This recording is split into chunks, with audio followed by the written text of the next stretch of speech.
आज हम जो collector office के सामने बेमुद्दत उपोषण के लिए इसलिए बैठे हैं कि बिहार में जो बौद्ध गया है उसके ऊपर सालों सालों से ब्राह्मणों का कब्जा रहा है और आज भी ब्राह्मण वो मंदिर को छोड़ना नहीं चाहते।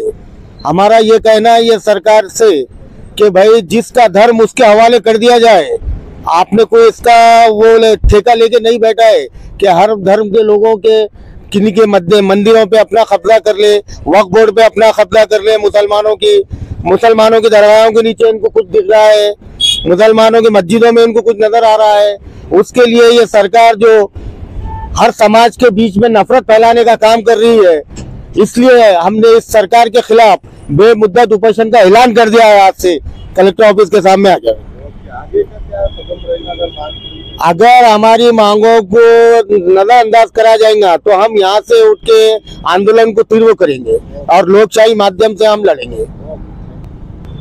मी उपोषणकर्ता अशोक गणेश चव्हाण। उपोषणाचं कारण म्हणजे महाबोधी विहार जे बुद्धगयेत आहे त्या बुद्धगयेमध्ये हिंदूंचा ब्राह्मणांचा ताबा आहे। तर प्रत्येक धर्मामध्ये आपापले मंदिर विहार असतात। आता हिंदू धर्मामध्ये जर बघितलं तर त्या विहारामध्ये ब्राह्मण किंवा हिंदूचा कोणताही माणूस पुजारी म्हणून असतो।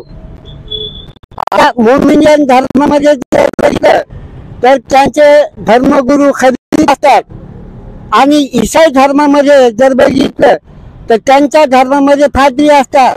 पण बौद्ध धर्मामध्ये बुद्धाचे भिक्खू असताना हिंदू धर्माचे ब्राह्मण का म्हणून पुजारी असावेत या अनुषंगाने आज आम्ही औरंगाबाद संभाजीनगर येथे उपोषणात बसलो आहोत आणि माझं उपोषण आमरण आणि मरेपर्यंत राहील।